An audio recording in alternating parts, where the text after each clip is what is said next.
Okay, mga kaibigan, mahigala. So, meron akong video naman. Next video mga guys, ang tungkol sa orasyon para mawala ang sakit ng ating ngipin at ating gums, mga guys. So, itong pagsakit ng ngipin ay maraming dahilan. May mga ngipin natin na nabulok dahil sa ating ginagamit o kinain guys na bulok ito. Hindi tayo makapag-toothbrush ng maayos. Mayroon ding dahilan na namaga ito guys. Pero itong orasyon guys, ito ay talagang nagpahiwatig sa atin na ito talagang bendisyon ito na talagang mawala ang sakit ng ating ngipin itong orasyon. Pero sa hindi pa mga guys, don't forget to subscribe Tersos Creation Vlog mga guys.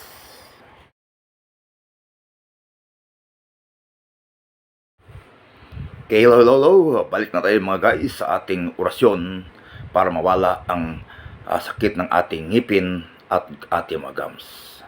Maraming dahilan guys itong pagsakit ng ating ngipin dahil ito ay talagang nabulok na, natipak-tipak na ating ngipin. Then meron dahilan din magkaroon ng dugo ating mga gums, nabaga ating gums. So talagang sumasakit guys ang ating pakiramdam. So ang kirot ito guys ay sumisignal na papuntang utak, kaya hindi balisang-balisa tayo guys sa ating mga ginagawa. So importante guys na tayong lahat ay talagang aware kung paano tayo makalunas sa pamagitan lang nitong orasyon guys. So itong pagsakit ng ngipin ay talagang napaproblema. Hindi tayo makakonsentrate sa ating mga gawain, sa ating mga araw-araw na gawain mga guys. So umiinom tayo ng mga iba't ibang mga antibiotic para ito ay malunas guys. Pero ito naman ay malunas pero bumabalik naman ito guys.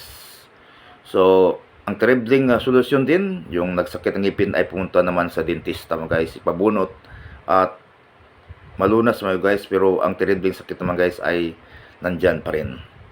Pero ang ating isa sa mga paglunas sa ating sakit guys, itong orasyon na dapat nating tandaan ng orasyon ito ay magbindisyon sa atin, na ito ay ginagamitan ng ating kapangyarihan Diyos. Ang Espiritu ng Diyos ay nagbigay tulong sa atin na ito ay malunas guys. Kaya hindi natin hindi natin kalimutan ng ating Diyos na siya ang gumagawa sa atin.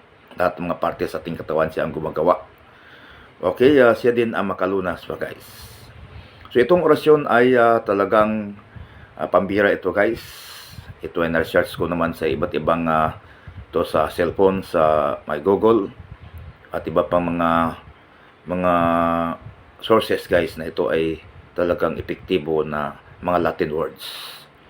So isambit lang natin ito guys, ang orasyon ito ng 3 beses. At sa hindi pa, usalin naman natin ang Ama namin. Ipausal yan. Then Aba Ginoong Maria at sumasampalataya guys. Yun ang isambit lang natin guys. So ipapatuloy tayo ito. Okay, so sa ating pag-resolve mga guys sa itong orasyon, pagwala ng sakit ng ating ngipin at pagsakit ng ating gums guys. So magsanda lang tayo ng isang basong tubig mga guys. Isang basong tubig na maligamgam, yung hindi masyadong mainit guys. At asin din guys, ilagay dito sa asin dito, ilagay ito sa basong maligamgam na tubig guys.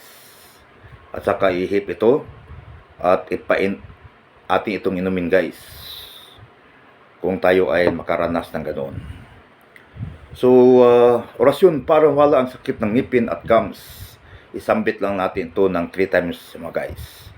Narito na ang orasyon para mawala ang sakit ng ngipin at gums mga guys, mga viewers. Narito na.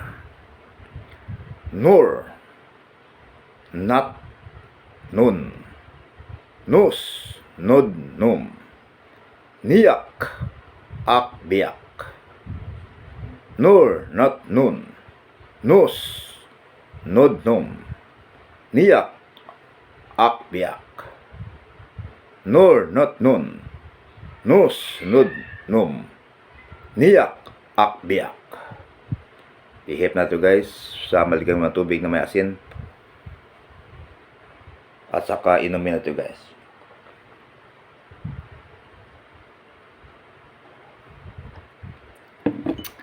Ito ay talaga epektibo ito guys. So ang ating mga ngipin na talagang masakit, kasali nating gums, talaga malunas ang itong orasyon guys.